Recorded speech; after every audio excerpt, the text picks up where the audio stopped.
Welcome to Venerable Maudgalyāyana, Vegan, a compassionate protector's miraculous journey, part 2 of 2. The Venerable Maudgalyāyana was one of the 10 most revered disciples of venerated enlightened master, the worshipped Sakyamuni Buddha Vegan, the world-honored one. Among Shakyamuni Buddha's disciples, Maudgalyāyana was foremost in supernatural powers, using them to protect the Dhamma. The Buddha's cousin and brother-in-law, Devadatta, motivated by jealousy and ambition, sought to take control of the Sangha from the Buddha. He proposed 5 extreme ascetic rules, claiming they should be mandatory for all monks. Devadatta managed to convince 500 newly ordained monks to follow him away from the Buddha Sangha to Gayasissa, where he had a monastery. The Buddha sent Maudgalyāyana and the venerated Sariputra, Vegan, who was also one of Buddha's chief disciples, to bring back the misled monks. When they arrived at Devadatta's monastery, Devadatta initially welcomed them, thinking they had joined his cause. After preaching all night, Devadatta, exhausted and lacking mindfulness, fell asleep. Sariputra then calmly and with well-reasoned talks guided the 500 young monks, helping them recognize their mental states and teaching them which dhammas to cultivate. Maudgalyāyana followed with miraculous displays and further teachings. As a result, all 500 monks attained Sotapanna, the fruition of stream entry. Once the monks reached this level of realization, Sariputra informed them that he and Maudgalyāyana were returning to the Buddha and invited those who resonated with Buddha's teachings to join. All 500 monks chose to follow, and using their supernatural powers, Sariputra and Maudgalyāyana led them through the air, arriving at Velovana to reunite with the Buddha. Maudgalyāyana frequently traveled not only to the Buddha realms, but also used his supernatural powers to visit the hell realms, observing the consequences of being's good and bad actions. One day, Maudgalyāyana was walking along the banks of the Ganges River. As the evening sky darkened, he decided to stop and sat quietly on the riverbank. Later, many hungry ghosts gathered near the river, hoping to drink water to quench their hunger and thirst. However, a fierce guardian ghost wielding an iron rod appeared, driving them away. Maudgalyāyana sat calmly, observing the different punishments they endured, and called them over. The hungry ghosts approached and began asking him about the causes of their suffering. The first ghost asked, "Venerable One, in our previous lives we were humans, but now we have fallen into this miserable existence as hungry ghosts, constantly suffering from hunger and thirst.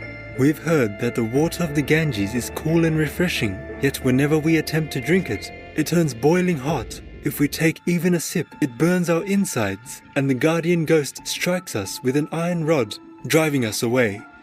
Venerable One, what deeds did we commit to deserve such suffering?" Maudgalyāyana, using his supernatural insight into the past, present, and future, replied, "In a past life, as a fortune teller, you spoke more lies than truth. You gave praise or criticism based on whims, pretending to know, deceiving people for personal gain. This is why you now face this karmic retribution." The second ghost asked, Venerable One, I'm constantly attacked by fierce beasts that devour my body. After they eat all my flesh, the wind blows over my bones and my body regenerates, only for the beasts to attack me again. What did I do in my past life to deserve such a dreadful punishment? Maudgalyāyana replied, In your past life, you slaughtered innocent chicken, duck, pig, and sheep people as sacrifices. As a result, you now endure this punishment. Venerable Maudgalyāyana encountered hungry ghosts seeking the cause of their suffering. Using his supernatural powers, he answered their questions. The third ghost asked, "Venerable One, my stomach is as large as a barrel, yet my throat is as narrow as a needle. Though I see delicious food before me, I am unable to eat it. What did I do to deserve this fate?" Maudgalyāyana replied, In your past life, as a powerful official who indulged in luxury, you oppressed others and took their hard-earned possessions by force. Now you face the consequences of those actions.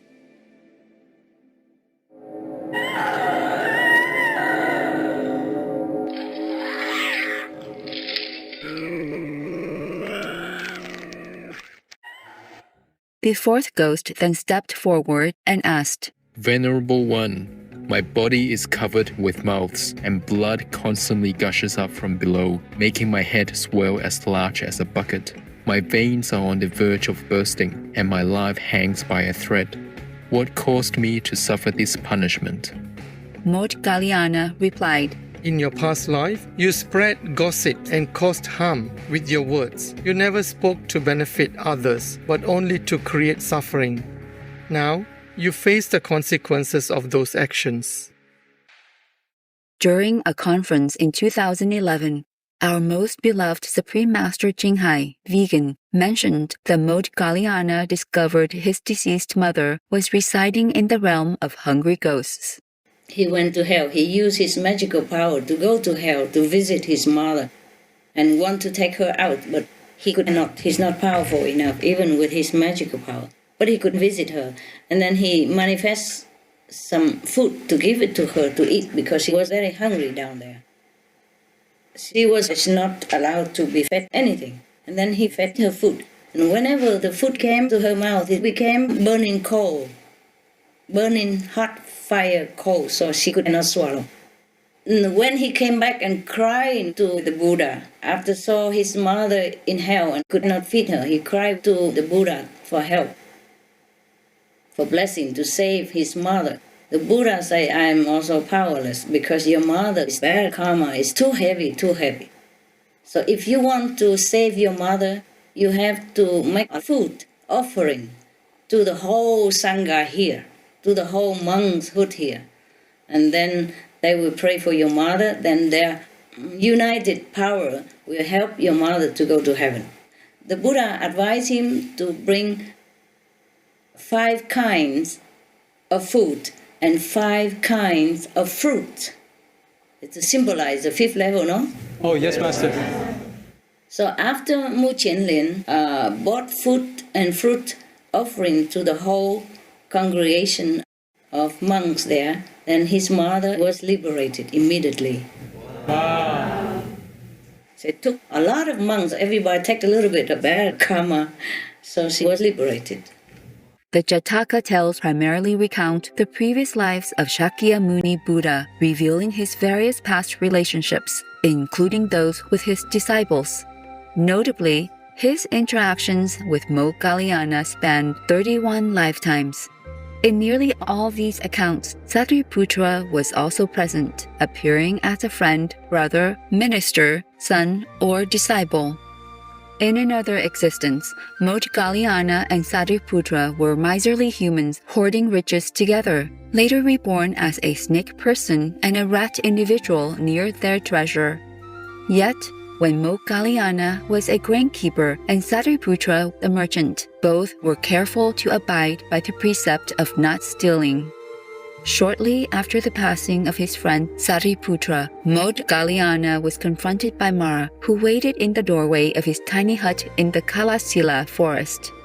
Aware that his own time was near, Maudgalyāyana reflected on the root of his many existences and the path to final liberation from them. Maudgalyāyana recognized that this Mara was once his own nephew, when he himself was Maradusi, Lord of Hell, a pitiful incarnation made much worse when he injured a saint and was consequently cast into the deepest hell for thousands of years. Although Maudgalyāyana's liberation would be attained through the Buddha, the karmic debts from a past life were yet to be paid when he had brutally murdered his own parents. Thus, the cause of his death in this life would also be violent and callous. Attacked in his hut, Maudgalyāyana's 84-year-old body was almost completely broken. However, he maintained his inner serenity. He dragged his mangled frame in front of the feet of his beloved master before his Mahasamadhi, when he consciously decided to leave his physical body. This occurred just 6 months before the Mahaparinirvana of world-honored one, Shakyamuni Buddha. In the Lotus Sutra, the worshipped Sakyamuni Buddha predicts that Maudgalyāyana would attain Buddhahood in the distant future after countless kalpas or eons, and his Buddha name will be Tamara Wood Sandalwood. We are grateful for the sutras and other great texts that have recorded the life and teachings of the great Sakyamuni Buddha. Vegan side effect: never felt better about yourself.